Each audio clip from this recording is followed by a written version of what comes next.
Shalom, kita berjumpa kembali di dalam program Bible Study Online CK7, di mana hari ini kita akan mempelajari satu hal yang sangat-sangat perlu kita mengerti, bahwa kita bisa ada di dalam sebuah suasana yang mungkin menggetarkan hati, mungkin membuat kita takut, mungkin membuat kita gentar menghadapi segala sesuatu. Tetapi oleh tuntunan firman Allah, kita bisa memperkatakan iman kepada Tuhan dan menguatkan jiwa kita. Inilah kuasa yang Tuhan berikan buat kita semuanya, anak-anaknya, bahwa kita bisa berkata kepada diri kita sendiri, ayo tetap kuat, ayo tetap maju, ayo tetap percaya, ayo jangan putus asa. Nah, inilah yang harus ada di dalam setiap anak-anak Tuhan. Nah, Mazmur 103 ini berbicara tentang pujilah Tuhan hai jiwaku. Mengapa pemazmur mengajarkan seperti itu? Mengapa kita perlu ngomong, bicara dengan jiwa kita sendiri? Tentunya kita akan membaca dan merenungkan, namun lebih dahulu kita akan datang kepada Tuhan. Kita akan menyembah Tuhan, supaya rohnya diberikan pada kita, sehingga kita mengerti apa yang kita baca. Terima kasih Yesus. Terima kasih ya Allah.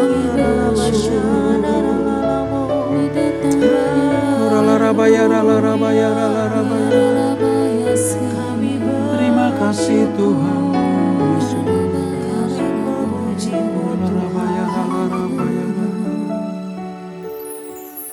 Kasih Allahku sungguh telah terbukti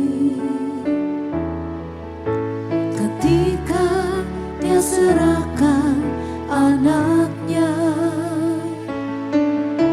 Kasih Allah mau berkorban bagi kau dan aku. Tak ada kasih seperti kasih-Mu. Kasih Allahku sungguh telah terbukti ketika Dia serahkan anaknya. Kasih Allah mau berkorban bagi kau dan aku. Tak ada kasih seperti kasih-Mu. Bersyukur, bersyukur, bersyukurlah, bersyukur karena kasih setia-Mu. Ku sembah, ku sembah, ku sembah dan ku sembah. Selama hidupku ku sembah Kau Tuhan.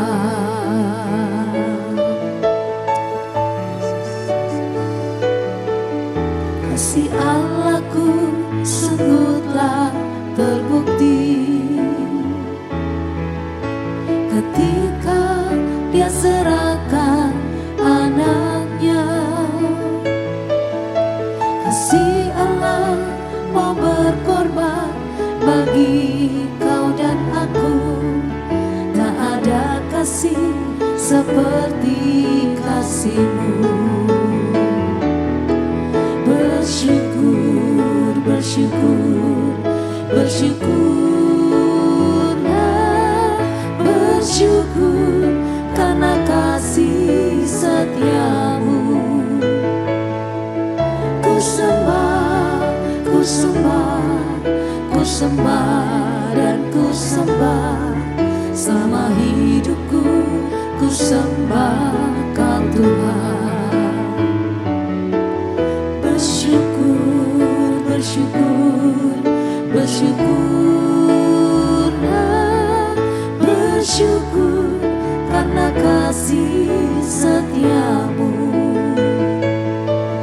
Ku sembah, ku sembah, ku sembah dan ku sembah. Selama hidupku ku sembah Kau Tuhan. Bersyukur, bersyukur, bersyukurlah, bersyukur karena kasih setiamu. Ku sembah, ku sembah, ku sembah dan ku sembah. Selama hidupku ku sembah Kau Tuhan. Selama hidupku ku sembah Kau Tuhan. Selama hidupku ku sembah Kau Tuhan. Yes,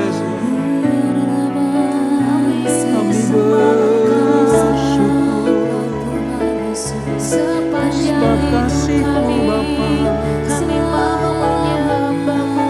kami bersyukur buat kebaikan.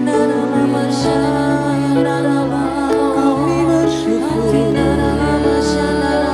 buat kasih sayang-Mu.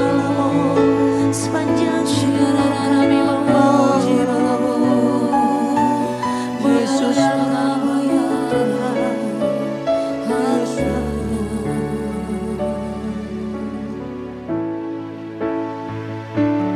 Ku sembah Kau Tuhan, ku mengangkat tanganku. Selamanya Kau ajaib bagiku.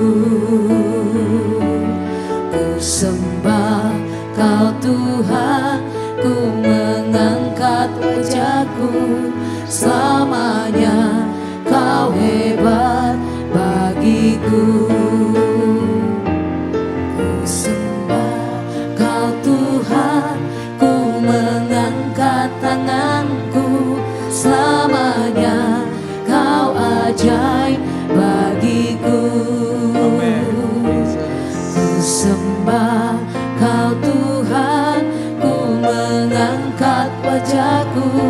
Selamanya Kau hebat bagiku. Ku sembah Kau Tuhan, ku mengangkat tanganku. Selamanya Kau ajaib bagiku. Ku sembah Kau Tuhan, ku mengangkat wajahku. Selamanya Kau hebat bagiku. Ku sembah Kau Tuhan, ku mengangkat tanganku. Selamanya Kau ajaib bagiku. Ku sembah Kau Tuhan, ku mengangkat wajahku. Selamanya Kau hebat bagiku. Ku sembah Kau Tuhan, ku mengangkat tanganku. Selamanya Kau ajaib bagiku. Ku sembah Kau Tuhan, ku mengangkat wajahku. Selamanya Kau hebat bagiku. Ku sembah Kau Tuhan, ku mengangkat tanganku. Selamanya Kau ajaib bagiku. Ku sembah Kau Tuhan, ku mengangkat wajahku. Selamanya Kau hebat bagiku. Selamanya Kau hebat bagiku. Selamanya Kau hebat bagiku. amin, amin, amin, amin. Selamanya Engkau ajaib dan hebat bagi kami.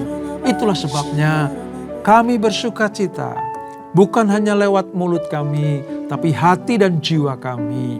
Jiwa kami akan selalu memuji dan mengagungkan Engkau. Terima kasih Bapa. Terima kasih Roh Kudus, terima kasih Tuhan Yesus. Kami akan melanjutkan pembelajaran kami. Terpuji namamu kau selama-lamanya. Dalam nama Yesus, mari yang siap belajar firman Tuhan, sama-sama kita katakan amin. Kita akan membaca dari Mazmur 103 saudara. Pada perikop pujilah Tuhan hai jiwaku. Ini pengajaran dari Daud, seorang raja Israel yang sangat terkenal ketika dia mengalami berbagai macam penderitaan dan masalah. Ya, dibenci oleh Raja Saul, dikejar-kejar hendak dibunuh, ya.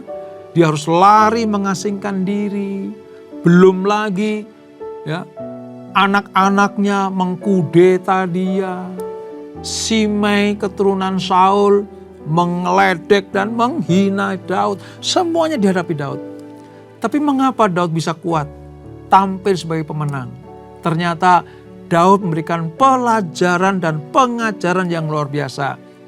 Daud menenangkan dan menguatkan hati dan jiwanya. Dengan demikian, dia bisa memuji dan menyembah Tuhan. Nah, mari kita pelajari dan membaca ayat ini, saudara. Demikian firman Tuhan, Mazmur 103. Pujilah Tuhan, hai jiwaku. Pujilah namanya yang kudus, hai segenap batinku. Pujilah Tuhan, hai jiwaku, dan janganlah lupakan segala kebaikannya. Dia yang mengampuni segala kesalahanmu, yang menyembuhkan segala penyakitmu. Dia yang menebus hidupmu dari lubang kubur, yang memahkotai engkau dengan kasih setia dan rahmat. Dia yang memuaskan hasratmu dengan kebaikan, sehingga masa mudamu menjadi baru seperti pada burung Raja Wali. Tuhan menjalankan keadilan dan hukum bagi segala orang yang diperas. Ia telah memperkenankan jalan-jalannya kepada Musa, perbuatan-perbuatannya kepada orang Israel. Tuhan adalah penyayang dan pengasih, panjang sabar dan berlimpah kasih setia. Tidak selalu ia menuntut, dan tidak untuk selama-lamanya ia mendendam. Tidak dilakukannya kepada kita setimpal dengan dosa kita, dan tidak dibalasnya kepada kita setimpal dengan kesalahan kita. Tetapi setinggi langit di atas bumi, demikian besarnya kasih setianya dan atas orang-orang yang takut akan Dia. Sejauh timur dari barat, demikian dijauhkannya daripada kita pelanggaran kita. Seperti Bapa sayang kepada anak-anaknya, demikian Tuhan sayang kepada orang-orang yang takut akan Dia. Sebab Dia sendiri tahu apa kita. Dia ingat bahwa kita ini debu. Adapun manusia, hari-harinya seperti rumput, seperti bunga di padang, demikianlah ia berbunga.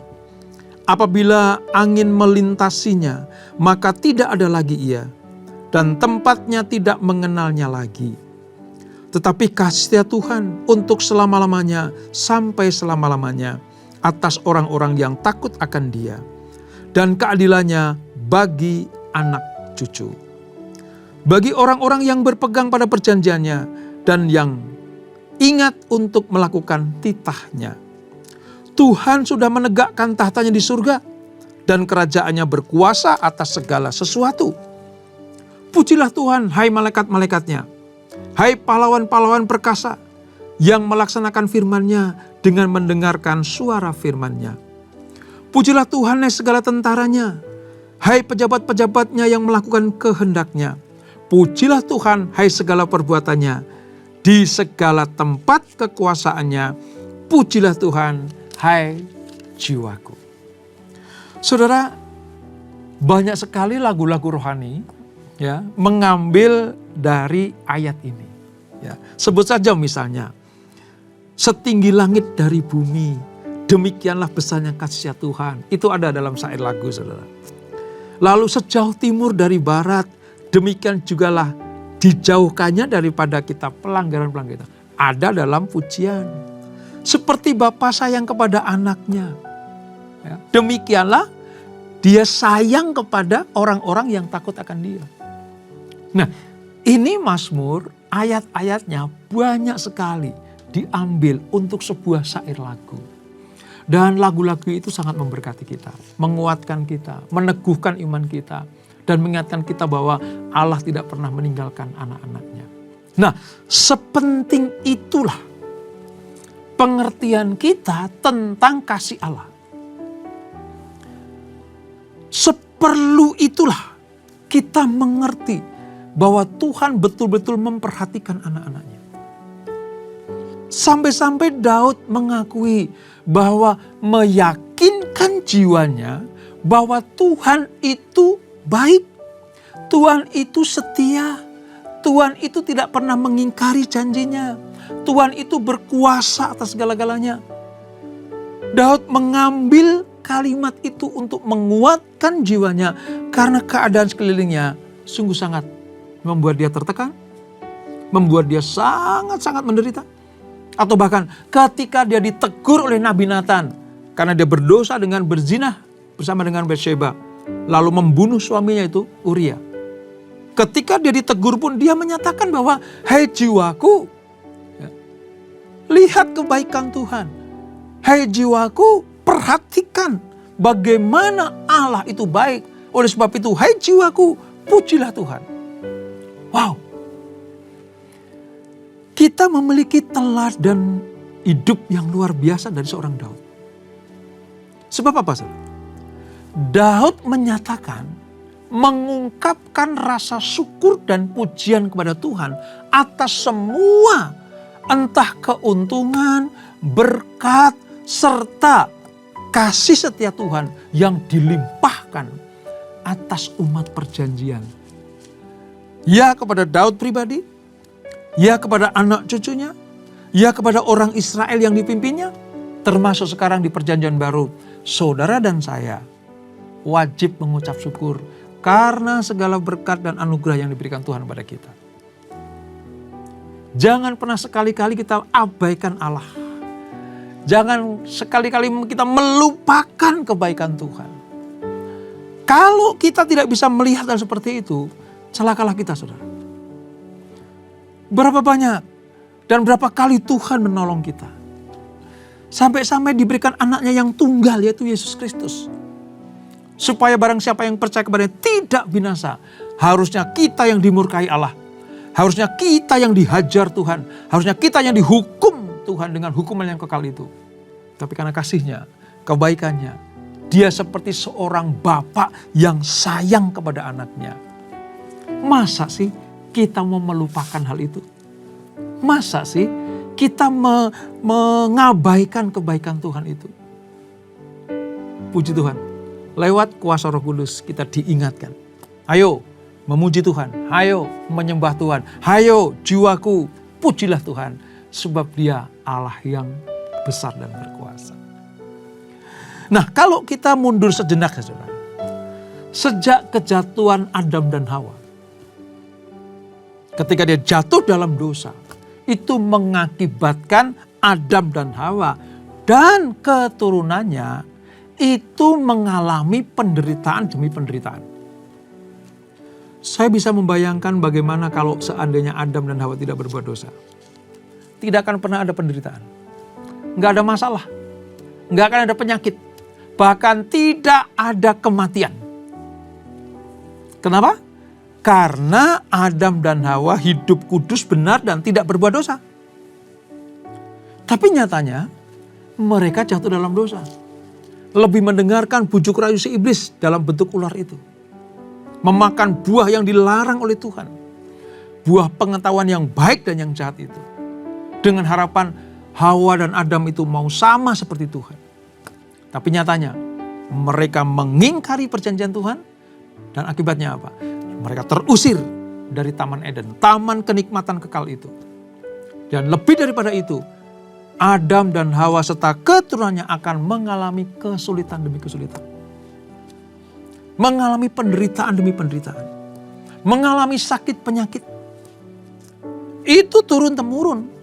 Dosa dan akibatnya itu turun-temurun. Tetapi oleh anugerah Allah, ketika Tuhan memilih bangsa Israel sebagai umat pilihannya, disitulah Tuhan memperlihatkan bagaimana rencana keselamatan bagi umat manusia lewat bangsa pilihan ini. Termasuk Daud, Raja Israel itu adalah manusia yang dipersiapkan Tuhan. Untuk apa? memperkenalkan kasih Allah kepada bangsa Israel, memperkenalkan kebaikan Allah kepada manusia di muka bumi ini. Sampai nanti pada sejarahnya, dengan kedatangan Yesus Kristus ke dunia ini, 2000 tahun yang lalu, Allah memberikan sebuah anugerah keselamatan yang luar biasa. Itulah sebabnya, ketika menghadapi masalah, menghadapi penderitaan, mungkin sakit penyakit, ujian dari Tuhan, mungkin pencobaan dari si jahat, kita bisa memastikan, seperti Daud memastikan, bahwa Tuhan tidak pernah meninggalkan kita. Wong anaknya sendiri saja, yaitu Yesus Kristus, diberikan buat kita. Apalah artinya sakit penyakit? Apalah artinya penderitaan? Makanya dengan kuat, dengan lantang, Daud berkata, "Hai jiwaku, pujilah Tuhan. Hai jiwaku, pujilah namanya. Hai jiwaku, jangan lupakan segala kebaikannya." Daud sendiri menanamkan dalam dirinya tentang betapa Tuhan tidak pernah meninggalkan dirinya. Dia yang mengampuni dosamu, hai jiwaku, begitu kira-kira. Dia yang menyembuhkan sakit penyakit dalam dirimu. Dia memberikan karunia-karunia penebusan dan kehidupan kekal disediakan bagi engkau. Itulah sebabnya, hai jiwaku, pujilah Tuhan. Contoh Daud ini harus betul-betul kita mengerti dan kita lakukan, saudara. Sama seperti Daud, sama seperti Ayub, sama seperti manusia perjanjian lama yang diizinkan Tuhan mengalami penderitaan dan mereka ditolong Tuhan. Demikianlah kita semuanya. Kalau Tuhan izinkan kita mengalami penderitaan, penganiayaan, kesulitan-kesulitan hidup, Tuhan pasti menyertai kita. Dan yang utama sebenarnya, kita harus sadar bahwa Tuhan itu mengampuni kita dulu. Itu karunia pertama dan yang paling penting yang dapat kita terima dari Allah. Mengapa kita perlu pengampunan dari Tuhan? Seperti di ayat yang keempat, saudara. Dia yang menebus hidupmu dari lubang kubur. Artinya nebus itu membayar lunas dengan cara mengampuni dan melupakan. Melunasi hutang-hutang kita. Artinya kita diampuni. Nah, lewat pintu pengampunan inilah nanti mengalir segala berkat itu. Ya kesembuhan atas sakit penyakit. Ya ketenangan jiwa atas kegalauan dan kekhawatiran. Ya kelepasan dari keterikatan dunia ini. Serta keselamatan yang menanti kita untuk kita nikmati bersama-sama dengan Tuhan. Disinilah Allah menunjukkan belas kasihan kepada mereka yang sungguh-sungguh takut akan Allah. Sebab apa, saudara? Sebab takut akan Allah merupakan ketakutan yang memulihkan. Takut di sini berbeda dengan ketika kita takut menghadapi segala sesuatu yang mengancam jiwa kita. Bukan ketakutan seperti itu. Karena ada dua jenis ketakutan ya. Kita takut kepada sesuatu karena mengancam keselamatan kita. Mengancam ketenangan kita. Itu ketakutan lumrah dunia ini. Tetapi ada rasa takut yang harus kita miliki, yaitu takut akan Allah. Takut akan Allah inilah kekuatan untuk memulihkan kehidupan kita. Mendorong kita berbalik dari kejahatan. Takut akan Allah akan memelihara semua ketetapan Allah. Takut akan Allah adalah berusaha untuk hidup dekat dengan Tuhan. Takut akan Allah mencintai firman-Nya. Dan takut akan Allah selalu melakukan apa yang diperintah dan hukum-hukumnya. Inilah yang diajarkan Daud kepada bangsa Israel. Dan hari ini, saat kita membaca Mazmur 103 ini, kita mengerti sekarang mengapa kita harus takut akan Allah. Karena dari situlah pintu pemulihan, pengampunan terjadi dalam hidup kita. Nah, berkat-berkat apa saja yang disampaikan oleh pemazmur ini, oleh Daud ini, yang diberikan dari Allah kepada mereka yang takut akan Dia. Yang pertama, berkat kasih setia dan pengampunannya. Itu jelas. Kita dipulihkan keadaan kita. Khususnya rohani kita, jiwa kita, roh kita dipulihkan. Hubungan kita dengan Bapa dipulihkan kembali. Diampuni, dilupakan segala pelanggaran dosa kita. Tapi sejauh timur dari barat, ayat 12 tadi. Ya, demikianlah dijauhkannya daripada kita pelanggaran kita. Itu berkat yang luar biasa loh saudara. Berkat jangan cuma dihitung dari materi atau bendawi gitu. Bagi kita justru berkat yang luar biasa adalah pengampunan dari Allah untuk kita. Itu yang pertama. Yang kedua, berkat belas kasihan. Berkat belas kasihan itu begini. Kita itu ada dalam pemeliharaan Tuhan sebagai Bapa kita. Makanya hanya kita orang percaya kepada Yesus yang memanggil Tuhan itu sebagai Bapa. Mengapa? Karena selain kita punya hubungan yang baik dengan Bapa, Dia menjadi Bapa yang baik buat kita. Belas kasihannya diberikan buat kita semuanya. Di ayat yang ke-13, seperti Bapa sayang kepada anak-anaknya, demikianlah Tuhan sayang kepada orang-orang yang takut akan Dia. Saudara lihat ya, rahasia harta surgawi yang luar biasa ini saudara. Yang pertama tadi, berkat kasih setia dan pengampunannya.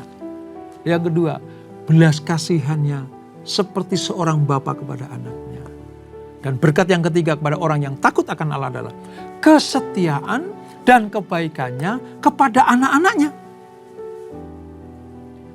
Kata setia itu artinya terus berlaku dari waktu ke waktu, dari abad ke abad, dari masa ke masa. Allah setia kepada orang yang takut akan Tuhan. Dia tidak pernah berhenti mengasihi, menolong, melindungi kita. Wow, ternyata kita mengerti sekarang. Orang yang takut akan Allah mendapatkan anugerah berkat yang berlimpah-limpah. Nah, kalau kita pilah-pilah ya saudara, saya bagi menjadi beberapa bagian, minimal 3 bagian dari Mazmur 103 ini. Yang pertama begini, bagian pertama ayat 1-5, itu pemazmur mengajak jiwanya sendiri untuk memuji Tuhan. Ini, mengajak jiwanya sendiri untuk memuji Tuhan. Kenapa? Karena pribadi pemazmur, dalam diri pemazmur, dalam hal ini Daud, sudah merasakan bagaimana dia dipilih, bagaimana dia diampuni, bagaimana dia dilindungi, dan bagaimana dia diberikan berkat-berkat kemuliaan yang luar biasa. Dari seorang gembala domba yang mengembalakan 2-3 ekor domba itu di padang rumput, sekarang dipindahkan Tuhan ke istana, menjadi raja dan gembala bagi umat Israel, umat pilihan Tuhan. Makanya dengan tepat Daud mengatakan, pujilah Tuhan hai jiwaku. Ini bagian pertama, dari ayat 1-5. Bagian yang kedua, Daud menyatakan bahwa kasih setia Tuhan itu pasti dialami oleh umatnya, umat Tuhan. Umat Israel telah mengalami banyak sekali kesabaran dan kesetiaan Tuhan. Walaupun kadang mereka memberontak kepada Tuhan, tapi Tuhan tetap memberikan kasih setianya, mengampuni. Kita dapat temukan di ayat yang ke-6-19. Bagaimana bagian kedua ini, pemazmur menyatakan, Tuhan betul-betul mengasihi kita. Dan dikatakan tadi ya, Dia Bapa kita yang baik. Kita ini anak-anak kita, domba-dombanya yang dipelihara, dilindungi dari segala malapetaka dan mara bahaya. Nah, bagian yang ketiga saudara, pemazmur kembali mengajak untuk memuji Tuhan. Jadi yang bagian pertama tadi, jiwanya dibawa untuk memuji Tuhan. Yang kedua, memaparkan kepada bangsa Israel bahwa apa? Bahwa Tuhan itu penuh kasih dan sayang. Dan yang ketiga, ayo pujilah Tuhan, hai segenap umat Allah. Ajakan ini diperluaskan kepada para umat Tuhan, anak-anak perjanjian. Untuk apa? Untuk melaksanakan firman Allah. Kepada para tentara-tentara atau pejabat-pejabat, harus hidup di dalam kebenaran firman Allah. Itulah sebabnya mengapa Daud itu sangat-sangat dicintai, dihormati, disegani, dan disanjung-sanjung oleh bangsa Israel. Dari segala kalangan. Mereka bangga memiliki raja seperti Daud ini. Sebab Daud mengingatkan, bukan cuma dirinya sendiri, tapi juga seluruh umat Israel untuk hidup dalam takut akan Tuhan. Maka jangan heran kalau Tuhan menjadikan Daud itu sebagai patokan. Patokan itu artinya begini, hei raja-raja Israel setelah Daud, kalau kalian mengikuti hidup seperti hambaku Daud, kalau engkau melaksanakan tugas di kerajaanmu seperti hambaku Daud, maka aku akan mengokohkan kerajaanmu, aku akan melindungi engkau, akan memberkati engkau. Jadi Daud itu jadi patokan, jadi rujukan kebenaran atas raja-raja Israel di mata Tuhan. Kalau mereka semuanya hidup seperti Daud. Ini luar biasa. Kenapa? Karena Tuhan betul-betul mengerti, mengenal Daud itu siapa. Hati Daud itu berkenan kepada Allah. Di Kisah Rasul dikatakan nanti kalau sampai di Kisah Rasul ya ada perkataan seperti ini. Aku telah menemukan Daud bin Isai, seorang yang hatinya berkenan kepadaku. Wow. Kenapa? Karena Daud mengenal Tuhan. Karena Daud memposisikan sebagai anak Tuhan. Tuhan adalah bapanya. Tuhan adalah gembalanya. Tuhan adalah hakim yang adil. Tuhan adalah Tuhan yang patut dipercayai. Dan Mazmur ini ditutup dengan apa? Ajakan untuk semua ciptaan Tuhan. Mulai dari diri si pemazmur dan semuanya umat manusia itu memuji Tuhan dengan tulus, penuh semangat. Maka apa? Tuhan akan melakukan bagiannya, menyertai, melindungi, memberkati umat-umatnya. Oleh sebab itu, dalam keadaan apapun juga, pujilah Tuhan, hai jiwaku. Dan itulah Mazmur 103. Kita berdoa. Bapa, terima kasih untuk anugerah-Mu. Kami tahu sekarang lewat Mazmur Daud ini, bagaimana Daud menguatkan hatinya di tengah-tengah penderitaan. Dan Daud mengajarkan buat kami semuanya, memberikan teladan buat kami semuanya. Kalau kita takut akan Allah, maka ada berkat-berkat yang menanti kita. Berkat pengampunan, pemulihan, hubungan yang baik dengan Bapa kembali terjalin. Dan lebih daripada itu, kami menerima apa yang dijanjikan Tuhan. Kemuliaan demi kemuliaan. Dan akhirnya kami mendapatkan kehidupan yang kekal. Karena kami tinggal di dalam kebenaran firman-Mu. Terima kasih Bapa. Terima kasih untuk gereja-Mu yang memberikan wadah atau media kami mempelajari firman Tuhan ini lewat Bible Study Online CK7 ini. Berkati kami semuanya, berkati gembala kami, berkati gereja-Mu ya Tuhan, berkati seluruh orang yang terlibat di dalamnya. Maka anak-anak-Mu, kami semuanya akan semakin mencintai Engkau lewat firman-Mu ini. Kami akan berpisah, kami siapkan hati kami, terima berkat yang daripada-Mu. Kekasih-kekasih Kristus arahkan hatimu kepada Tuhan. Terimalah berkat kasih anugerah dari Allah Bapa yang berlimpah-limpah di dalam Anaknya yang tunggal Tuhan Yesus Kristus. Dan persekutuan yang manis dan Roh Kudus menyertai kita semuanya. Mulai saat ini sampai Maranatha. Yesus datang yang kedua kali menjemput kita semuanya. Bertemu di awan-awan yang permai. Menikmati kemuliaan kekal sampai selama-lamanya. Yang diberkati, sama-sama kita katakan amin. Tuhan Yesus memberkati.